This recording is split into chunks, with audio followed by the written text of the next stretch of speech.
What's up, everybody? This is Longo, and in this video we are going to cover tangent and cotangent graphs. Now, these are going to be quite a bit different than your sine and cosine waves that you've graphed in the past. And a couple of things to make note of really quick. Again, just like sine and cosine, this all takes place because of the unit circle.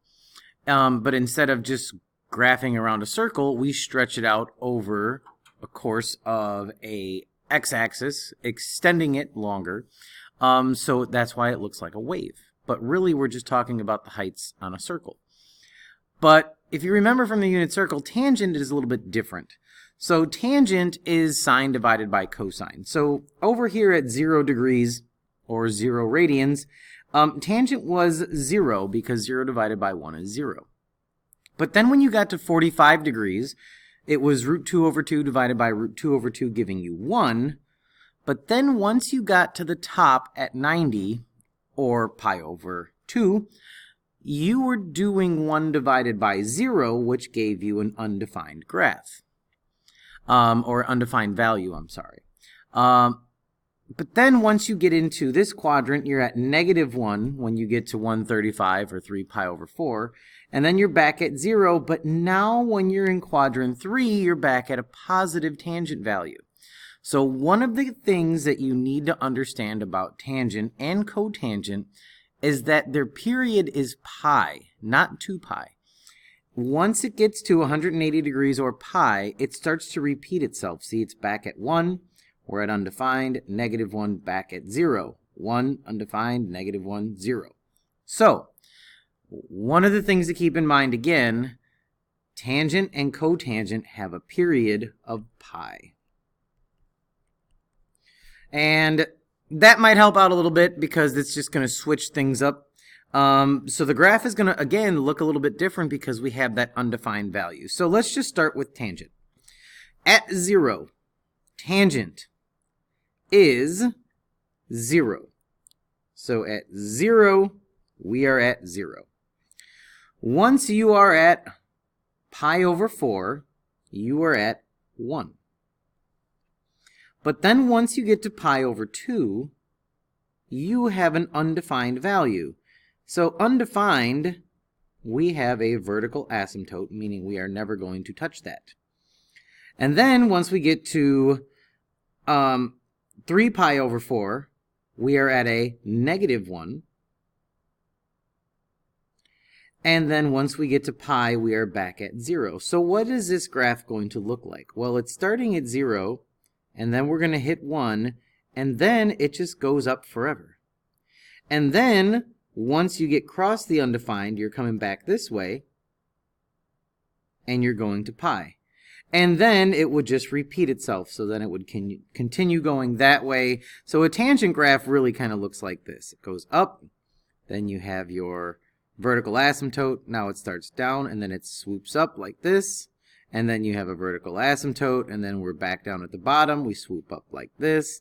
So that's what a tangent graph looks like. But if you're just plotting it with points, this is how you would start it. Okay, that's what one cycle would look like. Okay, when you get to cotangent, remember cotangent's just the reciprocal. So instead of 0, the reciprocal of 0 is undefined. This is still 1, and now this is 0. And of course, the reciprocals are just going to go around and around like that. So if you're doing cotangent, you are going to start with your vertical asymptote representing undefined. And then at pi over 4, cotangent is at 1. And then pi over 2, you're at 0. 3 pi over 4, you're down at -1. And then once you get to pi again, you're back at undefined, which is a vertical asymptote. So cotangent is just going to be the inverse. Okay?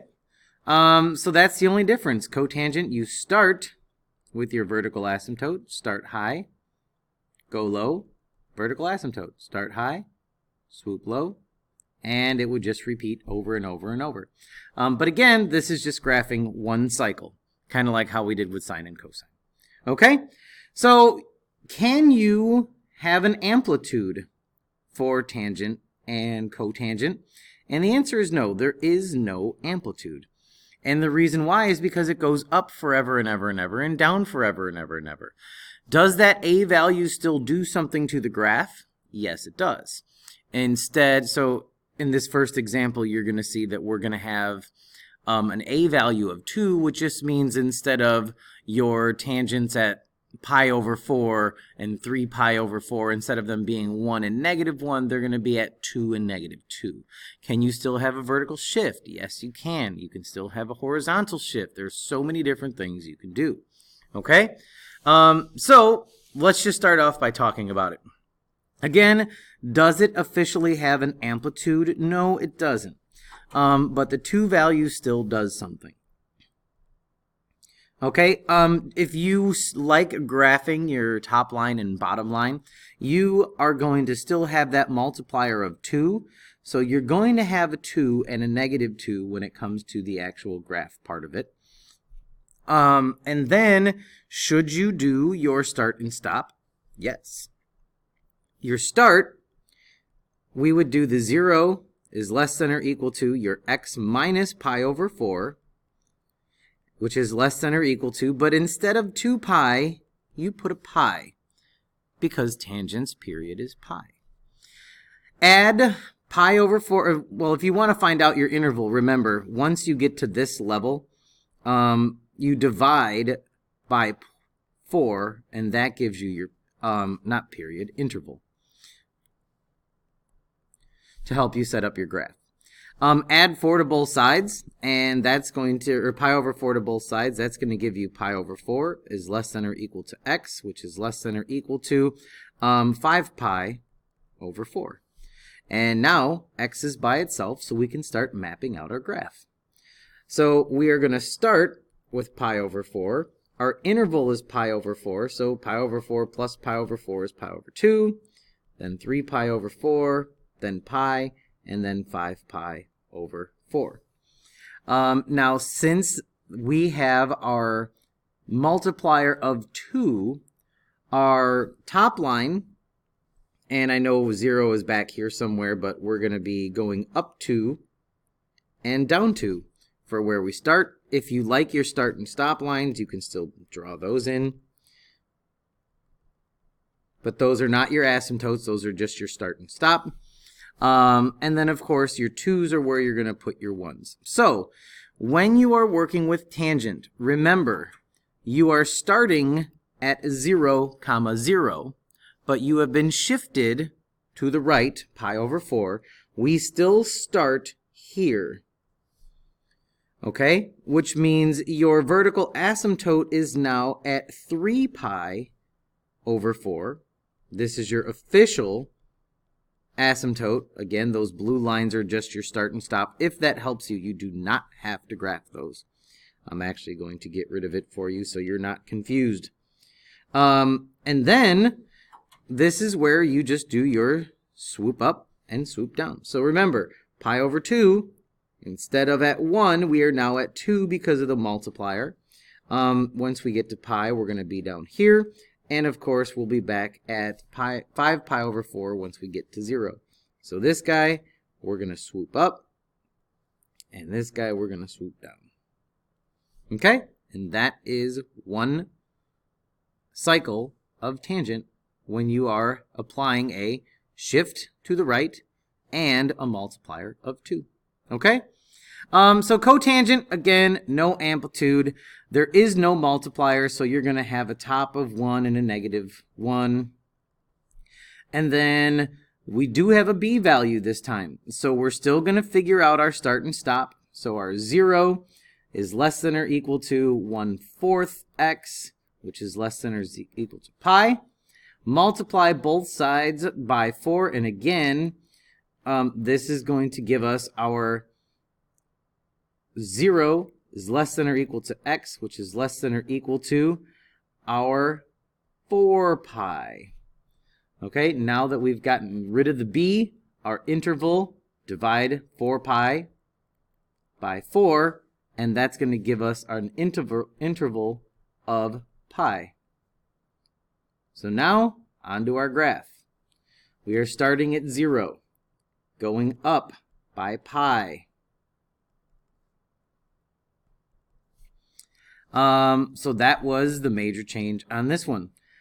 We have a +1 at the end.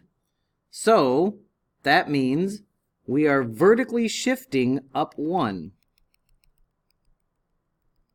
So that's now going to make your top and bottom 2 and 0. Okay? So we have a 0 here. That'll be easy to do. And let's just start mapping it out now. So if we map this guy out, since it is cotangent, remember cotangent starts with the vertical asymptote.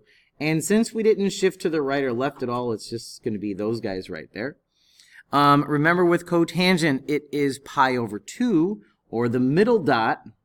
That is where you are at 0, but since we have shifted up 1, we are here, which means we've got our 1 became a 2, and our -1 became a 0 because we just added 1 to each of those.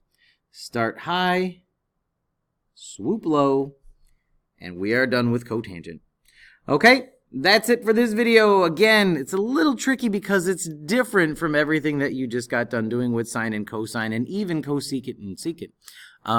But anyway, tangent's a little different. No worries.